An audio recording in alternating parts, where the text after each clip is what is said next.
Madame la Présidente, Madame la Commissaire, mes chers collègues, je tiens tout d'abord à remercier notre rapporteur, M. Krasnodębski, pour le travail qu'il a mené avec beaucoup de patience. Je ne reviens pas sur le contenu technique de cette très importante proposition, qui était détaillée par le rapporteur et par la commissaire.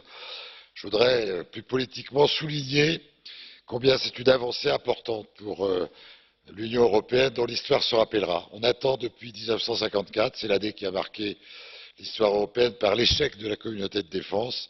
Nous revenons en 2019 sur cet échec et nous commençons à reconstruire les premiers éléments de cette communauté. Sur un sujet hautement souverain comme celui-ci, c'est un véritable signe de confiance et de solidarité entre États européens que de mettre en place par voie communautaire un fonds pour éviter les doublons en matière de recherche et de développement dans le domaine de la défense, réduire les coûts, réaliser des économies d'échelle qui soient conséquentes. Le fait est que l'environnement est de plus en plus incertain à nos propres frontières, nos alliés parfois instables. On a besoin de mieux assurer et de renforcer notre sécurité et pour cela précisément le cadre européen est pertinent. Ce fonds nous permettra une meilleure intégration des outils de défense.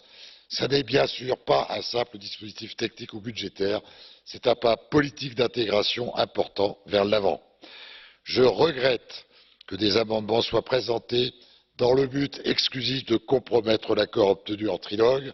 Les assurances qui ont été obtenues dans le cadre de cet accord étaient largement pertinentes et on peut s'étonner qu'un sujet de cette importance suscite de si médiocres moyens.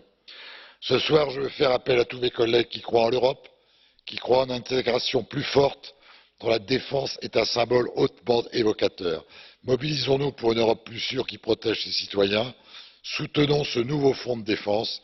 Demain, posons la première pierre de l'édifice de l'Europe de la défense, avec pour but ultime de mieux assurer notre autonomie industrielle et stratégique dans les industries de la défense et de mieux assurer la sécurité de nos citoyens. Je vous remercie.